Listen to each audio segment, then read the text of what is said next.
disability. I'm a tailor, okay, popularly known as fashion designer, but I like to call myself a tailor. And yeah, I'm from Benue State. I'm from a family of 6.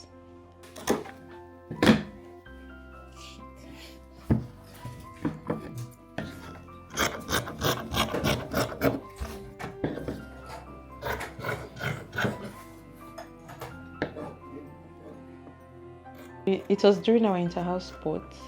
I was in SS2. The school inter-house sports. I used to play football.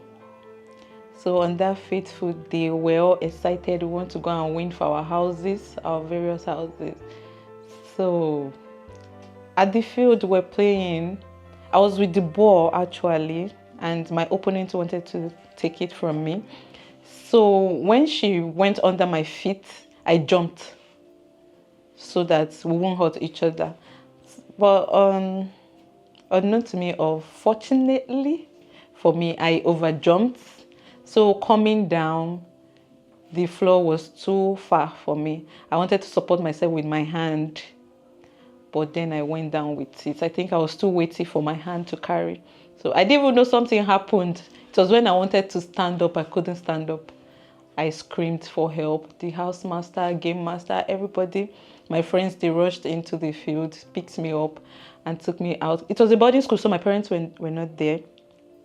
They took me outside the school and took me to the local bone setter, popularly known as Gargaja. Yeah. So the Baba tied it. I think the mistake, I don't know, it happened so fast. The mistake he made was tying it with an elastic bandage. So there was no flow of blood downward. Even while I was crying that it was paining me and all, he instructed that nobody should loosen it. He's only one that is permitted to lose. I was crying, nobody could help.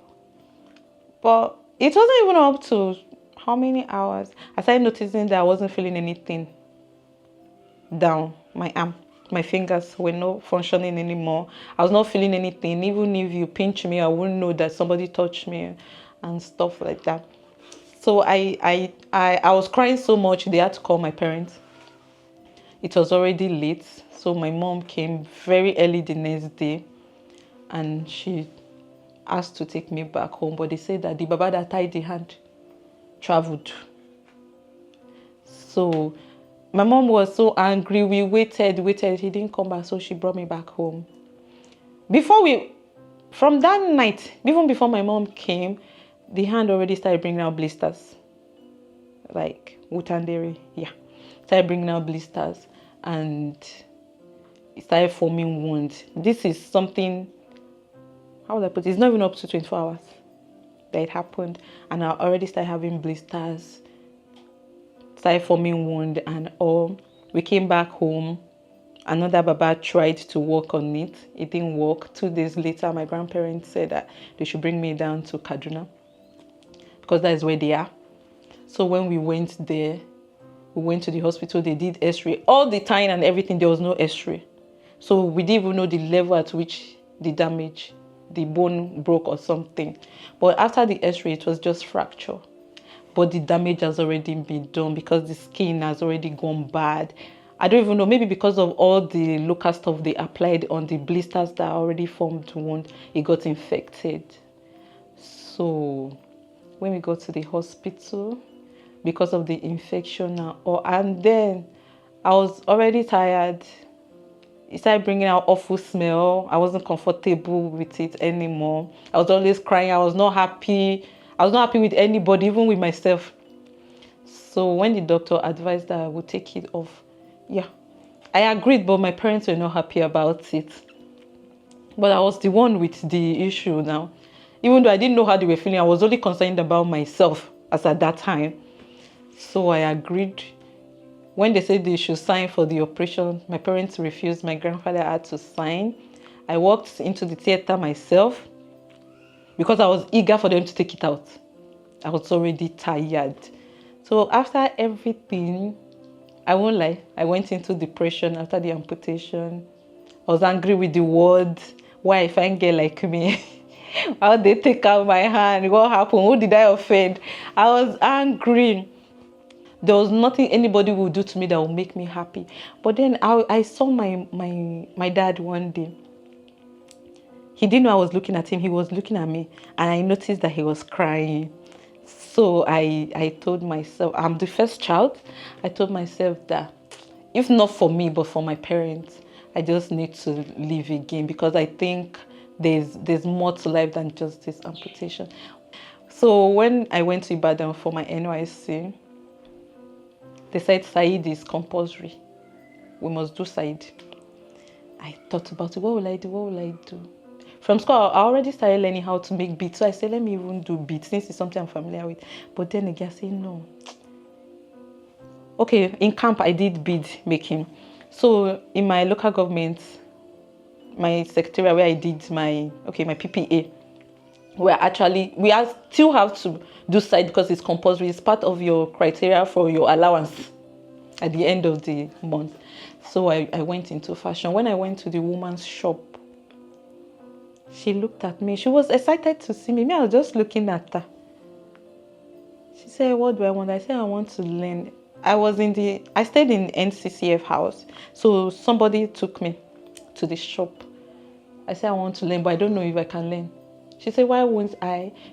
I don't know. She had one video on her phone of a lady without hands. She don't have both limbs.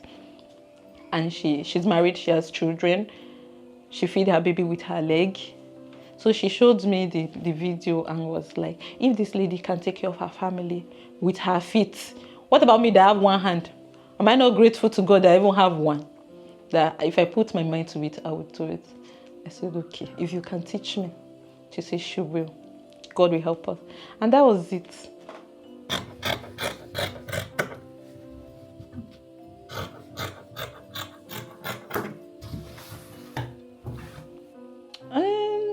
Yeah, I found some styles difficult to work on because of my hand. So I just leave that one. If there's any style I know that I will need my both hands involved fully, I just don't do it. There are some people that I'll wear a dress. Your dress is fine. Who made it? And when I say I made it, they will, you did? Wow.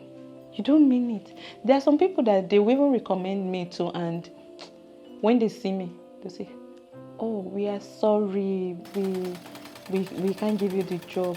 Yeah, I've encountered people like that. Because of my disability, they don't give me the job. Even as humans, we face discrimination. Not to talk of someone with a disability. The discrimination was there. When you walk on the road, you see people staring at you. You see people telling you sorry. Okay, now I'm used to it. But then, you can just be walking on the road and somebody will just give you 200 naira. Like you are begging for money or something. Before, I used to feel very angry. But now, I will just smile at them and say thank you. What I would say to a younger me is take it one day at a time. One day at a time, you get there. Just look at it that there's more to life. There's more that you can achieve. Even if what you've always dreamt about, you can't go that way anymore. Just look at it from another perspective, that maybe there's a reason why all of this happened. You can just divert and start something else, because that's exactly what I did, and it worked for me. A friend of mine sent me the link to feel, and after I filled, after feeling, I forgot that I did something like that until I went for an event. I met someone, an amputee, Agatha. She told me that she was going to Garki Hospital for prosthetics, that they called her to come for prosthetic stuff. And when she told me, I was happy for her. I don't even know that me too, my name is on the list because I totally forgot it. So I just hope that this one will be useful, and I'm really excited because I've seen a lot of people. Like recently I traveled and I saw people using their prosthetics to to shoot bow and arrow. Like, it was very functional. They used it to pick things up. Like, so I just hope that it will be that functional and I'll be able to use it. It will help me in my day-to-day activities.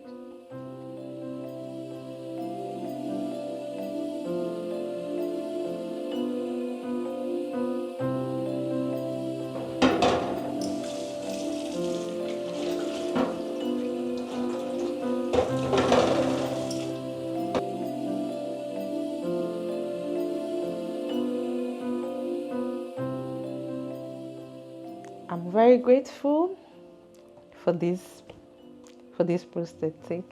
Like, I feel very excited. I don't even know how to express myself. I'm grateful that I'm being opportune to access this, to have this, or be one of the beneficiaries of the prosthetic. I say thank you to CEDE. I say thank you to FIRS for picking me to be a beneficiary. And I don't just want to be the only one sharing testimonies. I look forward to other people sharing this opportunity that I have gotten to.